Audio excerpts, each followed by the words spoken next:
Welcome to Novara Live. I'm Michael Walker and I'm joined by Ash Sarkar. Ash, I've got a bone to pick with you.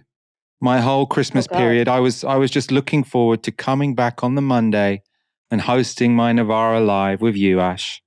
But no, you left me hanging. It's the 13th of January and this is the first time we've done this year. Yeah, because, Michael, I had very good reasons. I went to Rome because I watched Conclave and I felt inspired to try and become the first ever Muslim Pope.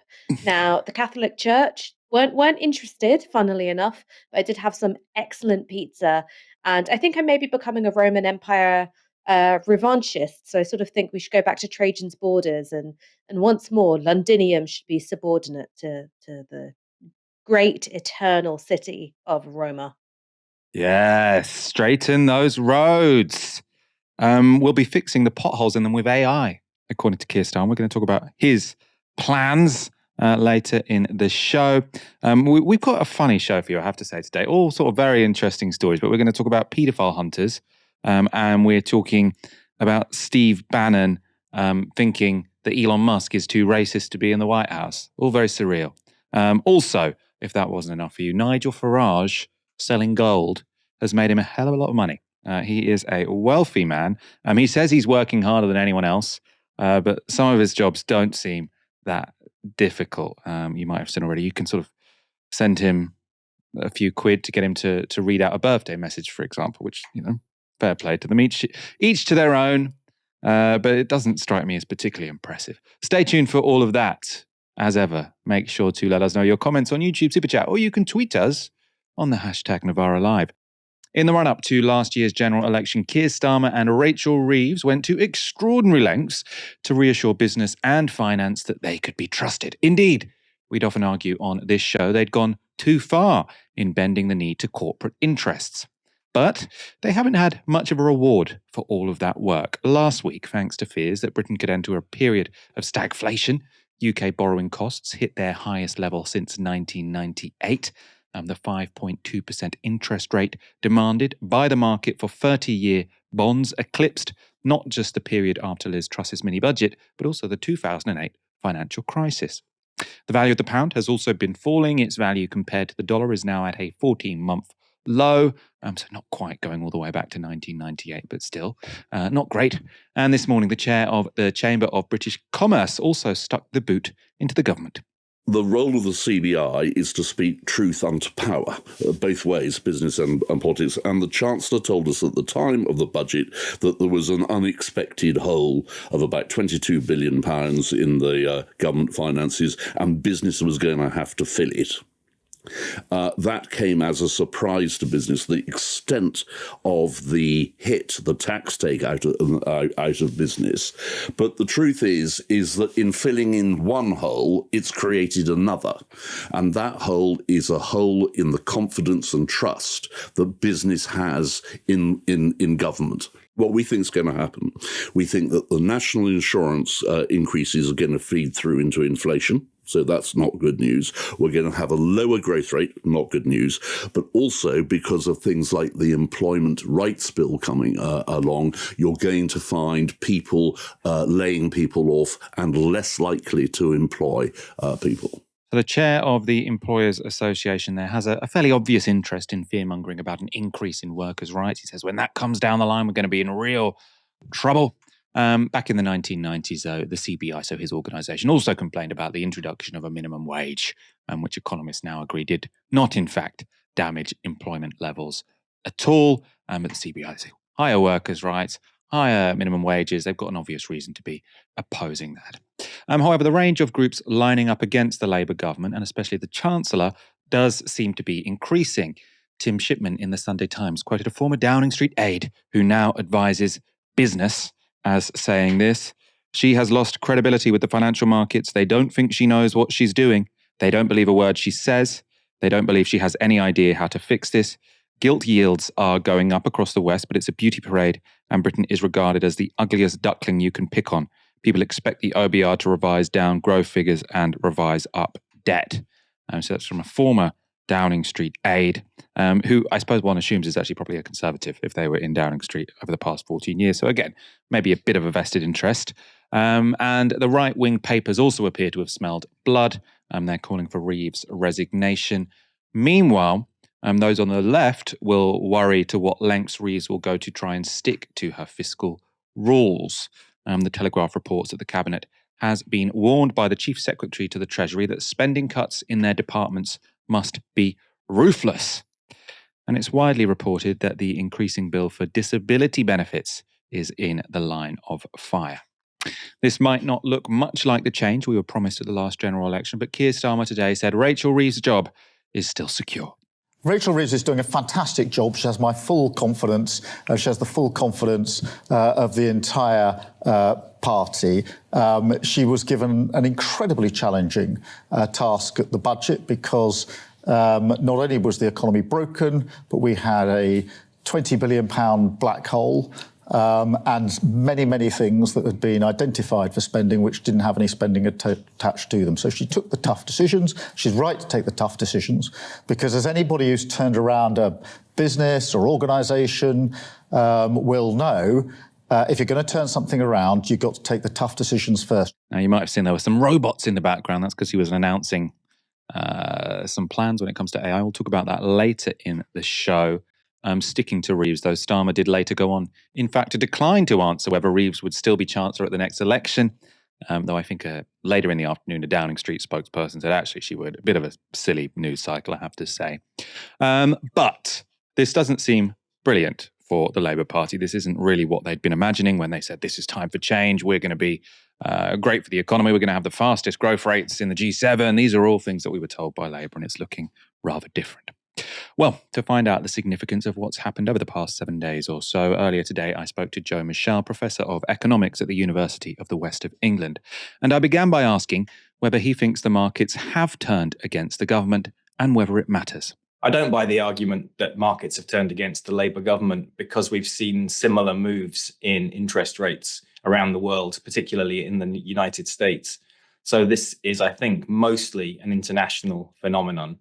There is an element of truth in this sense that I think markets are repricing risks at the moment, including the risk that we don't get the growth that the Labour government is hoping for. So that is feeding into the pricing. But as I say, I think it's at least 80% international factors, mostly repricing of the chances of central banks continuing to cut or cutting as fast as expected. The prospect of Trump arriving in the United States has led people to consider whether his policies are going to be inflationary. And if he generates new inflation, will the Federal Reserve, the United States Central Bank, respond by keeping interest rates higher? And if it does, that feeds into higher interest rates across the spectrum, including UK government borrowing costs. In terms of borrowing costs, so when you sort of think about this in sort of me going to get a loan, one of the things you pay a premium on is sort of the risk that you're not going to pay it back. So if people, if I go to a mortgage holder and my income's not that great, they might charge me a higher interest rate as sort of a risk premium. The other reason they might charge a higher interest rate is if they think inflation's going to be very high in the future because they just want to make sure that when they do get paid back, it's at least the same or more as it was worth when they gave it to me in the first place. Are we looking here at sort of the markets losing confidence in the UK? Are they worried we're going to default, or is this just them sort of saying it looks actually like inflation is going to be a bit higher than we had imagined for a bit longer than we had imagined?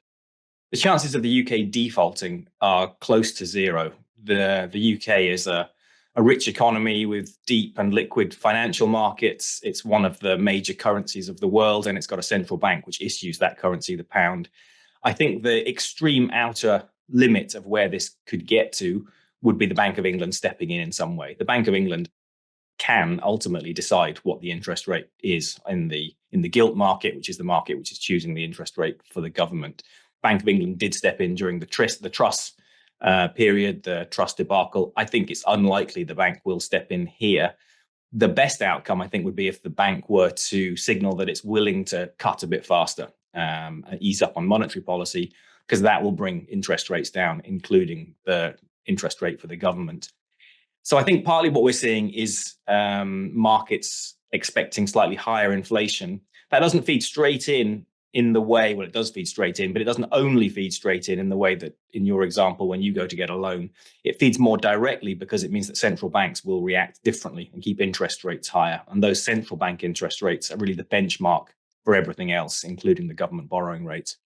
That makes sense, because you can, I suppose the safest thing to do is always just to put your money in the central bank, and then you get, if the central bank is 5% interest, then you're not going to want to get a government bond for anything less than 5% interest, because then you're losing money essentially. Is that, am I on the right track? You and I don't have the luxury of going to the central bank and depositing our savings if we have them. But the big financial institutions that are playing the arbitrage game, which are looking at small differences, 0.1% between different markets, which are kind of similar, are doing exactly that. They're saying, why would I lend to a risky lender at 4.6% if I can get safe deposit at 4.8% at the central bank, something like that? You don't seem to suggest that Rachel Reeves should be panicking about this. Are you relatively relaxed about the situation of the Labour government right now? Rachel Reeves should certainly not be ignoring what's going on in the markets. She should be keeping a close eye on it. And I think she should have some kind of contingency plan in place. What she absolutely should not be doing is making policy on the fly driven by the whims of the bond market. Fiscal policy, which is what is being talked about, taxation, borrowing, government spending, should be a long-term plan. And this is one of the things that Rachel Reeves and the new Labour government have been saying, that the policy switching around of the last few years has been damaging for a whole bunch of reasons. So what they should absolutely not do is announce this week or next week, we're going to do either higher taxes or government spending cuts. We could come to which of those is likely or feasible in a minute.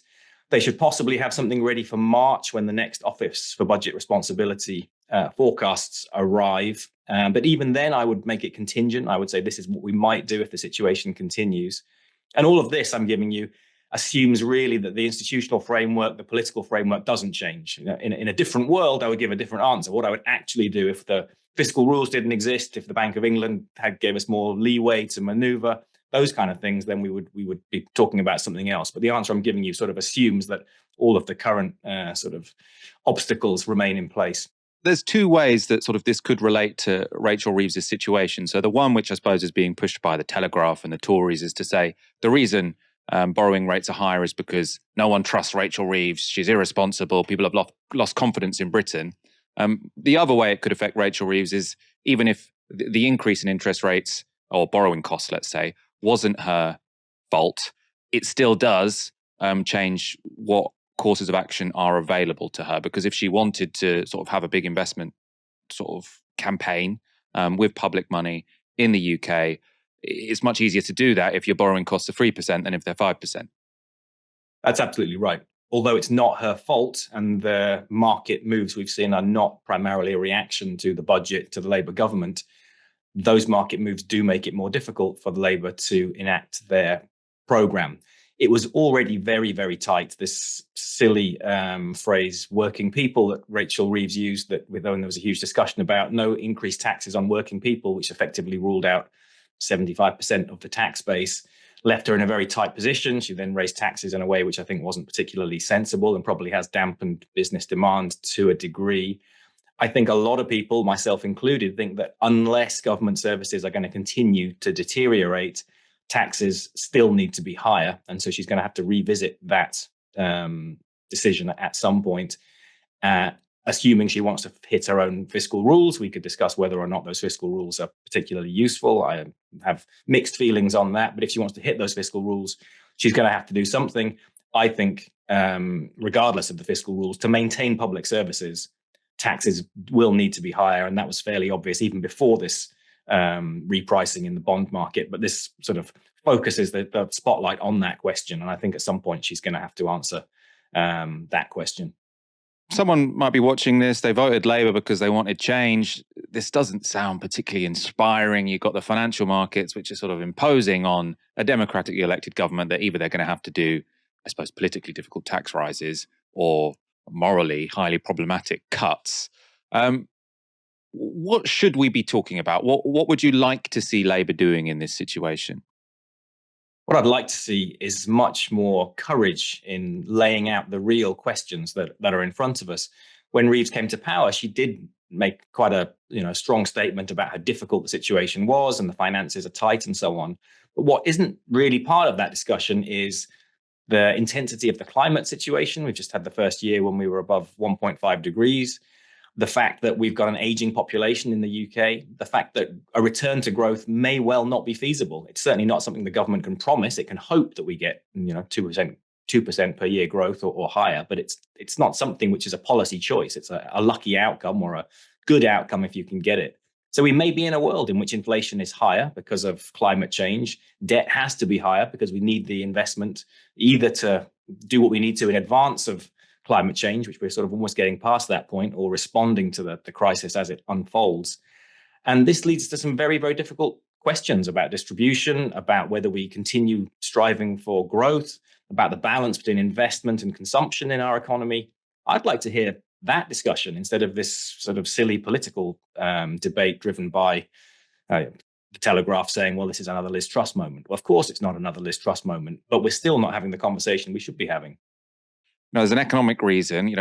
I suppose all the models are based on sort of you bring about growth and that's how you improve living standards. But there's a political one, isn't there? I mean, I suppose sort of growth is almost sort of a lubricant that makes our whole political system work. The moment that goes and you have to talk about, I suppose, negative sum decisions as opposed to positive sum ones, it gets very difficult. Can you really sort of imagine sort of the Labour Party saying, we're going to kind of relax about whether or not we get growth and talk about distribution, tax the rich, give it to everyone else and hope for the best?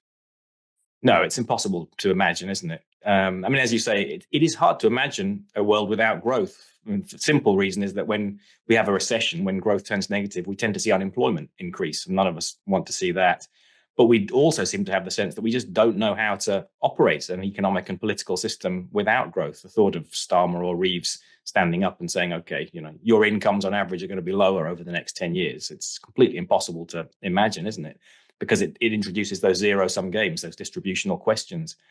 But these still are the questions that I think are out there, and whether or not they're fully aware of them, they exist. So some kind of courage in starting to put forward some narrative which is a little bit more interesting in terms of these are difficult challenges and trade-offs that we're facing. These are our targets. We may get 1% growth, we may get 2%. That's not going to be the thing we're going for our headline. We're going to try and improve National Health Service waiting lists, productivity, wages. Those are the things that people care about. And I think most people, if they got saw a genuine improvement in their life over the next 5 or 10 years, might not care if GDP was -1 or +1. That was Jo Michell speaking to me earlier today, suggesting we don't necessarily believe the somewhat hyperbolic headlines that the Telegraph are pushing out at the moment, saying Rachel Reeves' days are numbered, but of course also not exactly singing his praise of the Labour government either. Former Labour Defence Minister Ivor Kaplan has been arrested after being apprehended by a vigilante so-called paedophile hunter group. And video of the arrest of a man identifying himself as Ivor Kaplan shows police handcuffing him. They then tell him that he's being detained on suspicion of engaging in sexual communication with a child before confiscating his mobile phone. A spokesperson for Sussex Police has said this: a 66-year-old man who was arrested on suspicion of engaging in online sexual communications with a child on the 11th of January has been released on bail until 10th of April, while further inquiries are carried out. The group responsible for the sting operation streamed a 30-minute-long video of their full encounter with Kaplan prior to the arrival of the police. In that video, Kaplan is seen repeatedly denying accusations that he had allegedly arranged to meet a 15-year-old boy. He also denies having sent images of a sexual nature to the minor. Now, we won't speculate about the truth of the allegations against Kaplan, but one thing all the attention has done is to shine a light on other aspects of his conduct, not least of all his Twitter account. So Kaplan maintained a lively online presence combining what appears to be his main interests, porn and politics. So on his feed, you can see Kaplan retweeting a post describing Home Secretary Yvette Cooper absolutely savaging Shadow Home Secretary Chris Philp. But right below that, Kaplan retweeted a video of a man performing a sex act on another man with the caption, "You get slapped when you don't suck it right." Very, very strange. Former minister. When I first sort of discovered this guy's Twitter, yesterday. I was somewhat surprised at the juxtapositions that it contained. Kaplan first became a Labour MP for Hove constituency in 1997 as part of the new Labour landslide, a prominent supporter of Tony Blair's invasion of Iraq. He became a defence minister in 2003. He stood down as a parliamentary candidate in the 2005 general election, but remained a prominent member of the Labour Party. In 2018, Kaplan was elected chair of the Jewish Labour movement, a position he held until 2019. Last year, though, Kaplan was suspended from Labour over what had been described as serious allegations, though details have never been made public. The paedophile hunter group Sting against Kaplan comes at a time when child grooming is high on the UK news agenda. It, of course, came just days after Elon Musk reignited a national debate over the scandal of grooming gangs targeting large numbers of vulnerable girls in some of England's northern towns. But these kinds of anti-predator activist stings are nothing new. So in 2019, the police raised concerns over the number of so-called paedophile hunter groups operating in Britain, despite prosecutors using evidence gathered by the groups in over 250 operations. And part of that rise is probably attributable to people feeling like the police don't do enough to catch sexual predators. On that count, that's not necessarily wrong. A report released today shows that last year, 89% of all violent or sexual crimes were closed without a suspect ever being caught or charged. That's 1.9 million cases abandoned, often because victims withdraw after losing faith in the criminal justice system. Another issue is that many predators don't seem to be able to recognise that they've done anything wrong. Over the weekend, Owen Jones tweeted this about the Kaplan case. The big questions about Ivor Kaplan are who knew what, when, and what action did they take? That post prompted this response from someone called Bill Kirkbride. Who knew what? He is a horny gay man who wanted a sexual encounter and age did not concern him, or so it seems. 15 or 16 his age, being early 60s. Is he a monster? Pretty concerning reply, made even more shocking when this connection was made. Bill Kirkbride appears to be ex-Labour councillor William Kirkbride. He was jailed after a police sting operation led him to send explicit messages to an undercover officer he thought was a 14-year-old boy. When that link was made online, Kirkbride posted this: "Let him who is without sin cast the first stone," which I suppose seems to be an implication that Owen Jones also messages underage boys, which is definitely not true. He's a friend of mine. That's definitely not in his character. Don't worry. Despite the fact that child sexual abuse is an incredibly serious and damaging crime for its victims in the United States, paedophile hunting has also become a form of entertainment. Vitaly is an American YouTuber who uploads videos of his vigilantism to live streaming platform Kick. In this video, he's wearing a Native American headdress.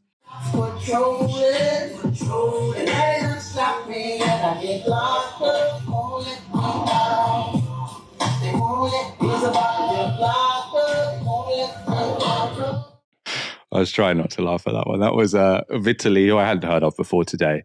Last year, with Grammy-nominated singer Akon performing his single Locked Up, while an alleged paedophile is arrested by police in the background. Now, of course, vigilante action, which I tend to not think is advisable, has a tendency to go too far. In the US, 5 US college students have been charged after attacking a 22-year-old man they lured to a college campus where he was chased by 25 people. And the New York Times reports this. The students were part of a larger group that chased the man from a campus building after he was invited there by a student on the dating app Tinder, expecting to meet an adult. The campus police at Assumption University, a small Catholic school in Worcester, said in the complaint that the group accused the man of being a sexual predator, stopped him from leaving a student lounge, and recorded the episode as part of a deliberately staged event. 2 students assaulted the man, the police said.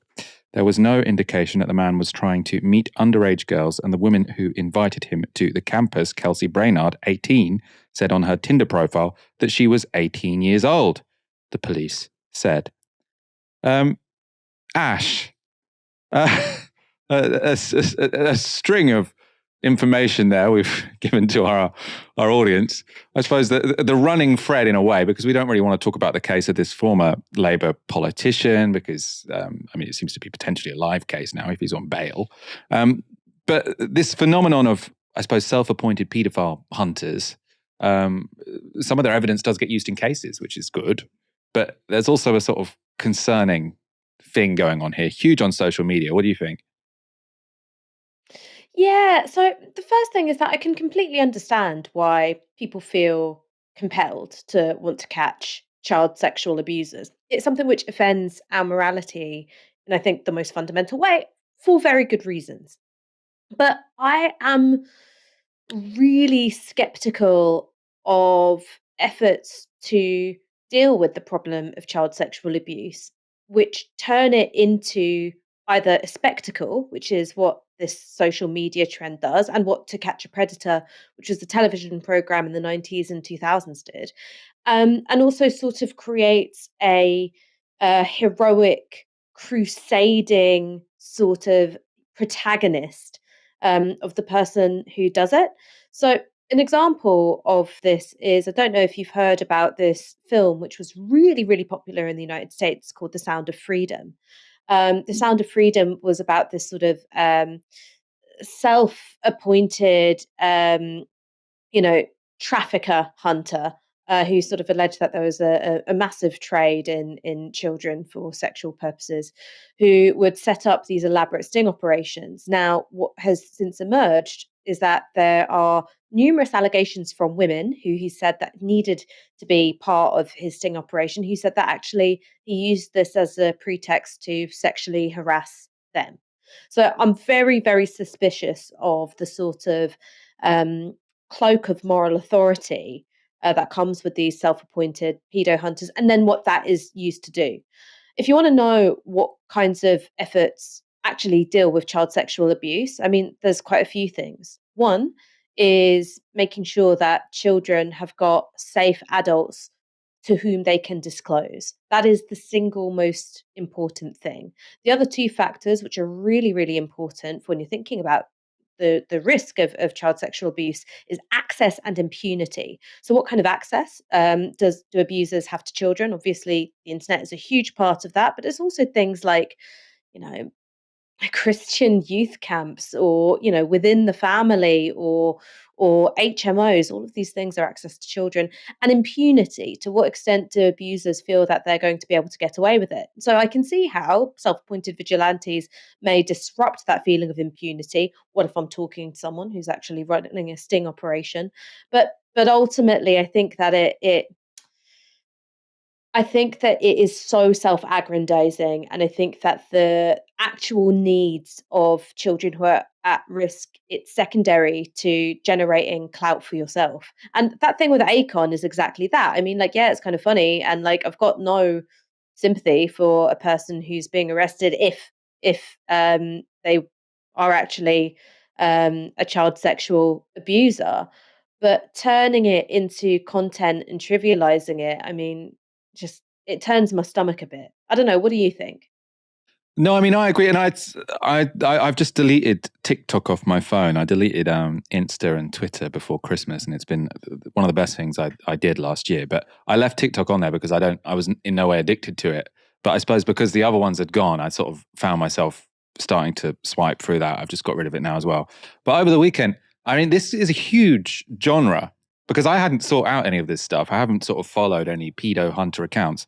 But this format of someone putting sort of a camera in someone else's face and telling them, I think how it normally works is they pretend to be someone who's young online, right? And then they arrange to meet up with the person, and then they turn up with their camera phone and put the camera phone in the person's face and said, why did you arrange to meet up with this 13-year-old girl? Da, da, da, da. That was the one that I saw.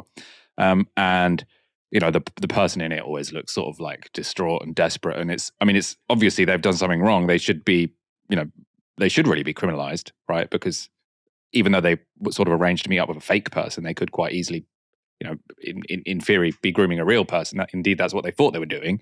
So it's good that they're going to get caught, but I find the whole thing just like really sad to watch and really uncomfortable and strange. And I suppose I don't really know how to feel about it, but I think it's one of those phenomenons where if you're not on TikTok, you don't realize how big a deal this has become. I remember, the show that you mentioned, sort of the American one where they entrap the people. What was it called? What was the name of that? To Catch a Predator. That one. I remember sort of seeing Catch a clips of, Predator. I remember seeing clips of that sort of years ago, presumably when we were younger, and finding it quite like shocking that this was allowed, because I think they have different entrapment laws in the United States to we have here. But it now does seem to have become sort of this kind of mass phenomenon where people are going out and doing vigilante justice. And I suppose it goes without saying the chances of this going wrong are quite large, like it has done in this case where a 22-year-old goes to meet up with an 18-year-old and then gets beaten up by a bunch of people on Assumption University, funnily named college in this situation. There's also there has also been cases in the UK of people being falsely accused of being paedophiles. In one case, I think it was a South Asian man who had learning difficulties who ended up being murdered by, what was effectively a mob. So, I don't think that the police are beyond reproach. I don't think that every police investigation is a good one. However, that is the sort of societally agreed mechanism that we have for dealing with this problem. And it's a process which probably has a little bit more integrity than some randos who happen to have access to a Facebook account. And I think that's like maybe one last thing that I'd like to say, if you'll let me, because obviously I was on holiday last week, but I was watching the Elon Musk revival of the Rochdale and Rotherham grooming cases unfold. And the thing that really struck me is that, again, because child sexual abuse goes to the sort of heart of what we find offensive morally, um, it's so easy to get pulled into a game of who we hold up as the sort of archetypical predator being this really, really politically powerful thing. So obviously, last week the story was once more about Muslims and British South Asians. This week it's shifting a bit towards looking at it as a Labour specific problem. And I bet you that's going to be the angle of right-wing media outlets when it comes to talking about the case of Ivor Kaplan. I'm sure there's going to be renewed scrutiny of Labour MPs and councillors. Now, obviously, child sexual abusers, they're not limited to one political persuasion, one religion, one ethnic demographic. It really all comes down to access and impunity. The thing I'd always encourage people to think about is, why do stories get framed one way and not another? So obviously, when it's a Muslim or South Asian abuser or group of abusers, we're encouraged to see it through a racial lens. Now, there have been white grooming gangs. There have, of course, been hugely prolific white child sexual abusers like Jimmy Savile. We are never encouraged to see that through a racial or a religious lens. Similarly, this, matter of Ivor Kaplan. Now, this is something which is subject to investigation. I'm not going to speculate. There's going to be an attempt to say, oh, this is a Labour problem. Of course, there are sexual abusers of all political stripes. The relevant questions here aren't, okay, what group of people is uniquely bad? The thing you need to ask yourself is there a context where child sexual abusers are uniquely or significantly shielded from accountability and justice? Now, I think you'll find those settings across society. Not limited to any one demographic. And I imagine a fair amount of them will be the people who've got access to very good lawyers and can trust that they'll be protected by institutions. So they're not necessarily going to be the people that our attention is directed towards. And I mean, it's only part of the story, of course, but I think lots of people who sort of work in child protection, or even the police as well, sort of loads of agencies were saying this focus on the sort of demographic characteristics of these particular perpetrators actually does a disservice to victims, because it makes it seem like, well, if your perpetrator doesn't fit into this very specific demographic category, then you're not a priority. So I totally agree with you there. I suppose sexuality also comes into this in terms of sort of like what category group people sort of bring out as relevant. I've seen, a fair amount of sort of homophobic stuff brought out by this Kaplan case. Obviously, finding what he's alleged to have done problematic is not in itself homophobic. Cindy the Skull says, they do it in Russia too. They used to entrap gay men and say they were paedophiles, etc., etc. So yeah, lots of bad routes this can go down, but a very complex story. If you were a politician known to appear drab and wooden, without a natural sense of humour and lacking in a human touch, then attempting a stand-up routine flanked by actual robots might seem a dangerous choice. But this was Keir Starmer today, speaking at UCL. I mean, We've known for a long time that it's pretty impressive. Never mind Luke Littler becoming the world champion at 17. We've seen computers learn Go from scratch and be the best in the world in just 3 days. Although, to be fair to Luke, I've not seen a computer throw a 180 yet. I'm wondering if the guy doing the belly laugh was the advisor who wrote the joke. I don't know. They need to stop getting that man to tell jokes, right? Know what you're good at. Know what you're good at. The guy is not a comedian. He can maybe do the technocrat thing. He can't do the comedian thing. Of course, though, Sarkar wasn't just calling a press conference to try out a new stand-up routine. He was there to announce a very important new artificial intelligence strategy for the United Kingdom. It includes the creation of new AI growth zones. So these are areas which will gain faster planning decisions and extra power infrastructure. The first one announced is in Oxford. So the idea, I suppose, for it to be sort of next to lots of research institutes, so it can be a hub for AI. They've also announced the creation or the public funding for a new supercomputer. The government says it aims to increase UK computing power 20-fold by 2030. This is all intended to help us become a world leader in AI industries. And Starmer also suggested it could help save public services money.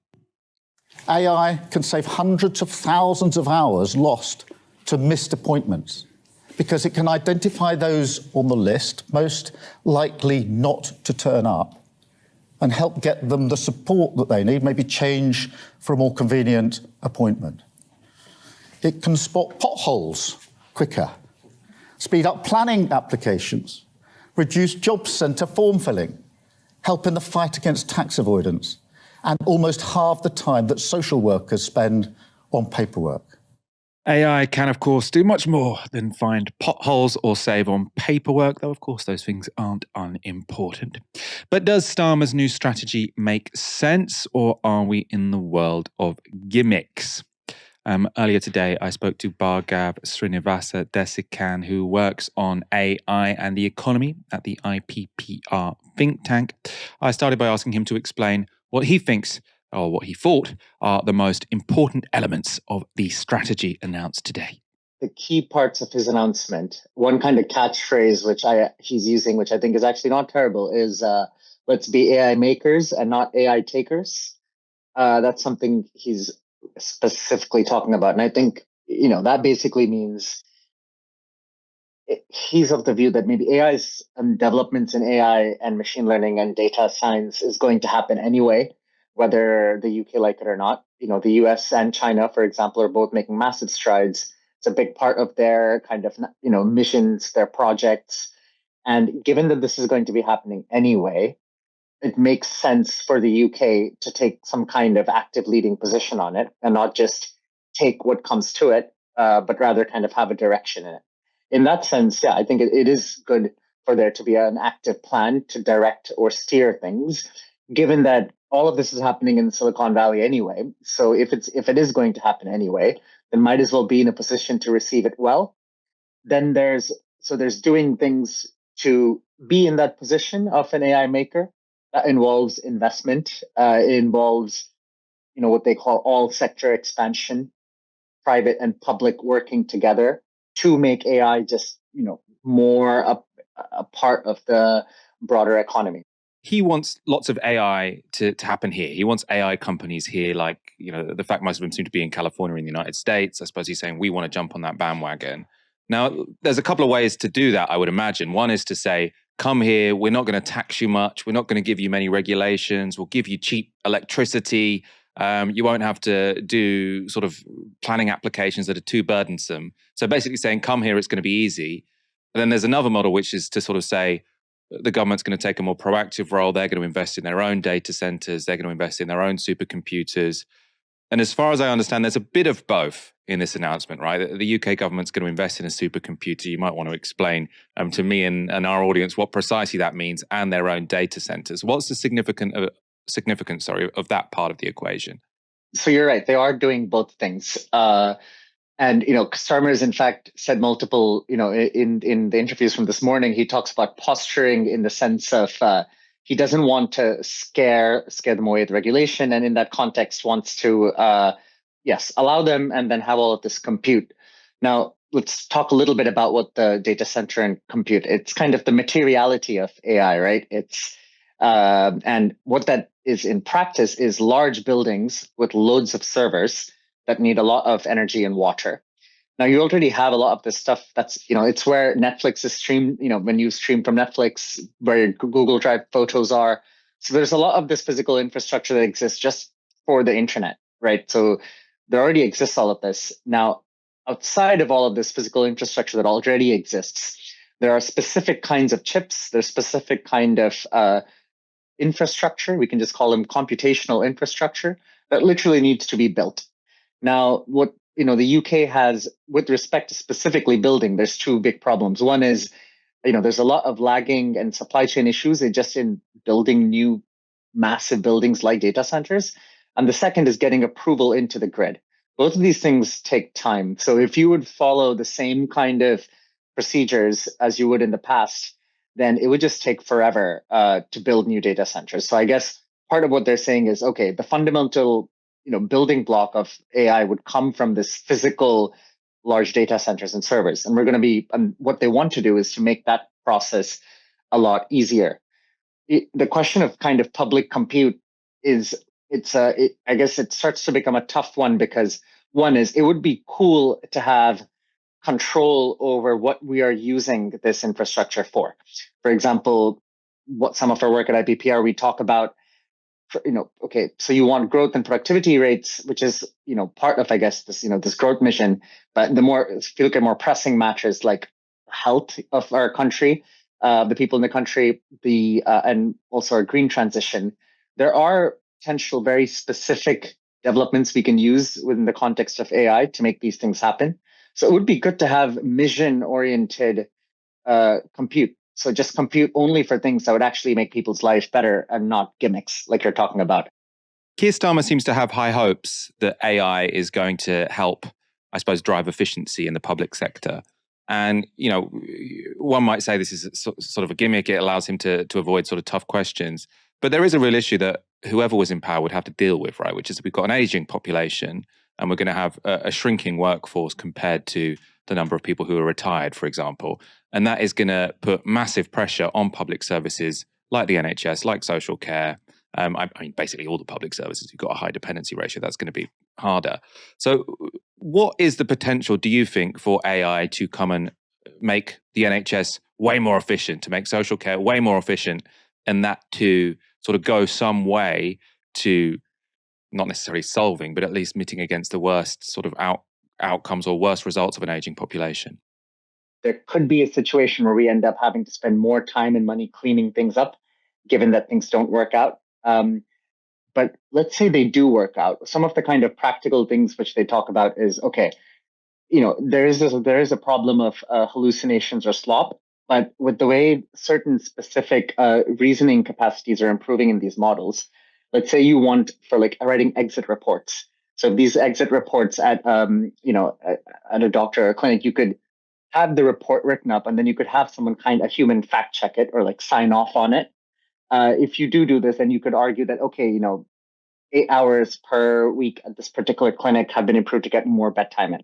So the idea would be, in this again, something Starmer says, is get rid of the kind of admin or bureaucracy so that you could have more human one-on-one experiences.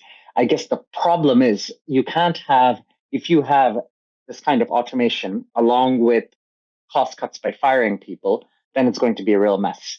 So what needs to happen is there always needs to be a human in the loop. There always needs to be one of the things we talked in one of a previous IPPR report, we called for ring fencing of tasks, where we just decide we just want humans to do these tasks. For example, if it comes to teaching, that's one specific domain where, in fact, just today they £1 million for different edtech startups. If this £1 million to edtech startups also comes along with job cuts for teachers, then it's not going to solve any problem. But if you look at the case where AI, purely augments people's jobs, so let's say, okay, doctors and nurses get boring admin bits; they just have to sign off on it. If teachers can do a lot of, for example, just grading, correction, and very specific tailored feedback, and then they can free time up to do actually interesting stuff, all of that's great. But if it kind of happens with, okay, we're going to cut half the size of the teachers and doctors and nurses, and then have AI somehow fill that gap, that's going to be a disaster. That was Bhargav Srinivasa Desikan speaking to me earlier today. Reform UK leader Nigel Farage has pitched his politics at working class voters, presenting himself as a plain-speaking, truth-telling, anti-establishment hero. He's pledged to be a voice for ordinary people. Except, it turns out, financially at least, Farage couldn't be further from ordinary people if he tried, and he really does try. The Mirror reports that Nigel Farage has made huge earnings from the 9 jobs he currently does, trousering more than £570,000 in less than 6 months. These figures are all according to Farage's most recent disclosures in the MP's Register of Interests. So how does he make all that cash? Well, this is Farage's biggest earner. How can you better your pension? And I say that because most of us have been very disappointed over the last few years about the returns on our private pensions. Well, I bet no one ever told you before that you can put gold into your pension and that it's been producing returns of over 10% a year, year after year after year. If you want to be in on this secret, it's all here. Direct Bullion's guide to how you can buy and put gold in your own personal pension. Farage's job as brand ambassador for tax-free gold bullion investment firm Direct Bullion netted him around £190,000, apparently for just 24 hours of work. That's around £8,000 an hour. Farage also got just under £220,000 for his show on GB News, though that appears to also involve some back payments for work done before the election in July last year. Then there are more personal messages like this. It's a bit early in the day, so all I've got actually is coffee, but I hope you enjoy a few pints with the lads tonight. Up the rah!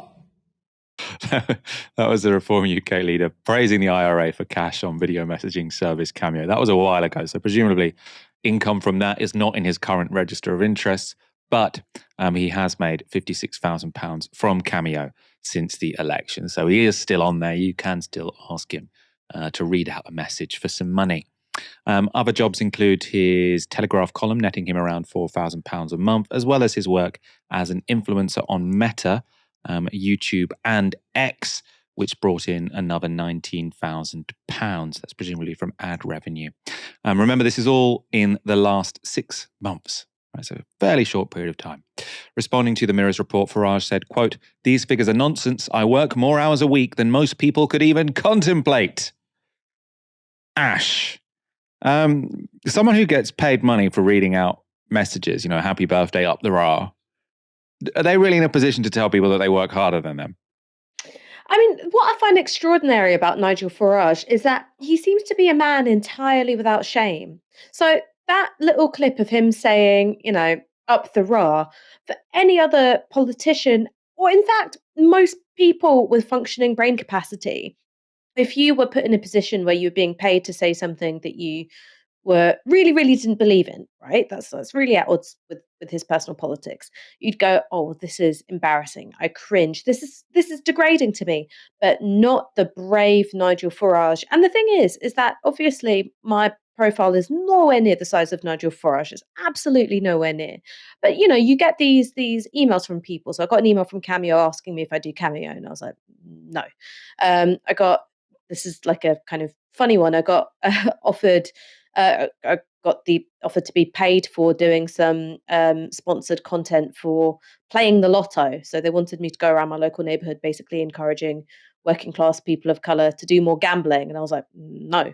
But I'm impressed. I'm impressed that Nigel Farage is not encumbered by the same sense of shame. It must be incredibly freeing to be him. I think that. I mean, God knows how many people have offered to be his pay pig. And maybe, unlike me, he goes, "Yeah, I'll do it. I'll be your FinDom. I'll do it." Maybe he's out there selling feet pics under an assumed name. I don't know. Before you sue me for defamation, that is definitely a joke. I'm almost certain that he's not selling feet pics. But that's the part that I find fascinating. It's not so much about the claim of hard work. It's just that there is nothing that's beneath his dignity, seemingly. Stop ignoring those emails and start forwarding them to me. I know you're a very serious journalist. You've got a big book coming out, but I will happily read people happy birthday messages or say things I don't believe or tell filthy jokes or anything for a tenner or 20 quid. I don't know. Maybe I should raise my fee a little bit. What do you think I could charge, Ash? I mean, look, Michael, you'd have to pay me to have a look at your feet. I'm not going to lie. I don't know how much you take care of them. I have to pay you to tell me if you want consultancy fees as well. I suppose you're forwarding me the emails. You can be my agent in this sphere. I'll take a slice. You can have a cut. Yeah, I'm not going to pay you up front. It's going to be a results-based relationship. During Donald Trump's first presidency, Breitbart News co-founder Steve Bannon was his right-hand man.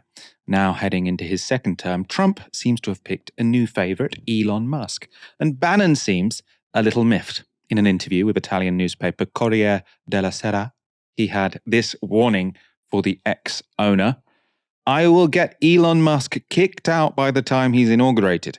He won't have a blue pass with full access to the White House. He'll be like everyone else. He's a truly evil person. Stopping him has become a personal issue for me.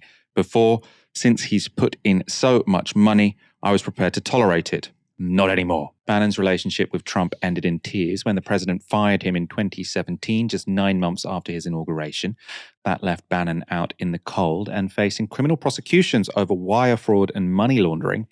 That eventually led to a short-term prison sentence, despite in 2020, Trump giving him a presidential pardon. So he still went to prison because some of the charges were via state courts. The president can only pardon people for federal crimes. According to Bannon, his anti-Musk feeling isn't anything new. Trump's former strategist said this about the ex-owner.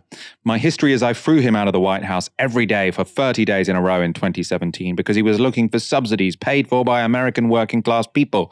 People making $35,000 a year was supposed to pay basically taxes to support a rewrite on Tesla. So I don't need to talk to Elon Musk. I know what Elon Musk is up to, but I am very appreciative of the fact that he wrote a $250 million check for President Trump, and I hope he writes some checks in the future. Now, it wasn't only Musk that Bannon took aim at. He also lashed out at other big tech figures close to the administration, saying this: Peter Thiel, David Sachs, Elon Musk are all white South Africans. He should go back to South Africa. Why do we have white South Africans, the most racist people in the world, commenting on everything that happens in the United States? So we've got kind of a send them back to where they're from because they're too racist. Interesting sort of combination of ideas from Steve Bannon. Of course, this latest interview wasn't Bannon's first time taking a swipe at Musk. Here he was speaking back in December.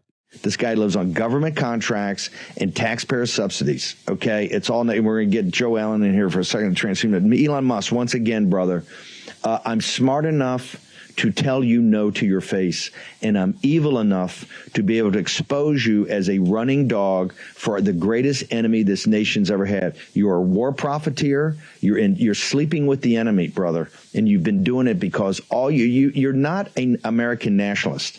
You're not even an American. All you are is a globalist, okay? A globalist. And you will go where anybody writes you a check, and you would take it from Adolf Hitler himself because you're taking it from people that are as bad as Adolf Hitler.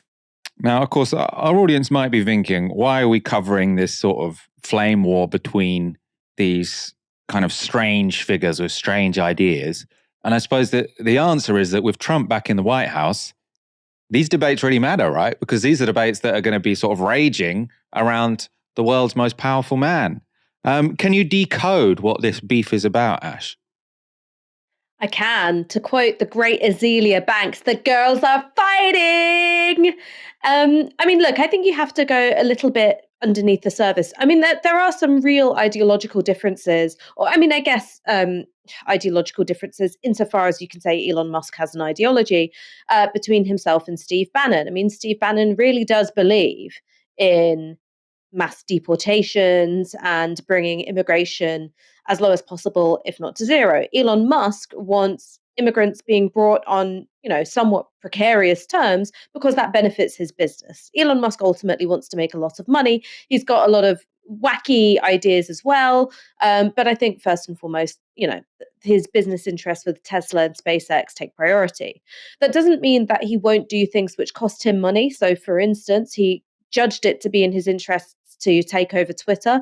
It's not making as much money as it used to. And the reason why he wanted to do that is because it's a very, very powerful thing to control communication infrastructure.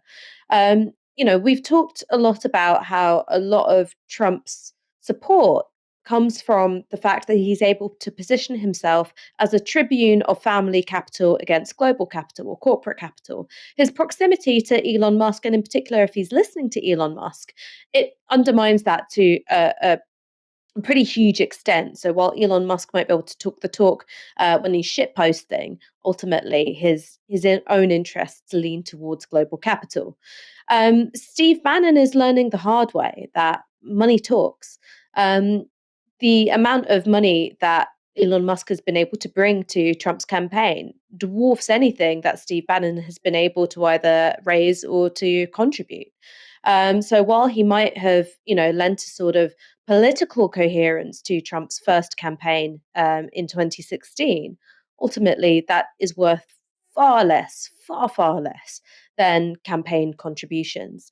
I think there's something interesting here, though, and this is the Trump factor, which will always mean that he's an unpredictable president, is that he's somebody who thinks in terms of episodic storylines. We discussed this during his first term between 2016 and 2020.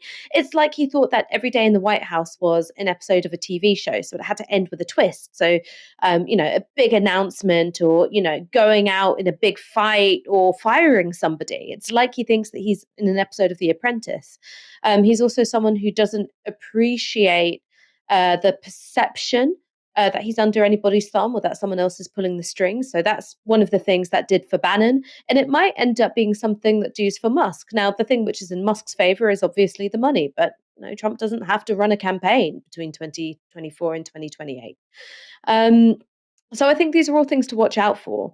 But long story short, this is something that a political strategist, which is effectively what Bannon is. I mean, obviously, he ran Breitbart for a long time. He's got a significant amount of communications power. That's not the same as owning Twitter. It's not the same in any way.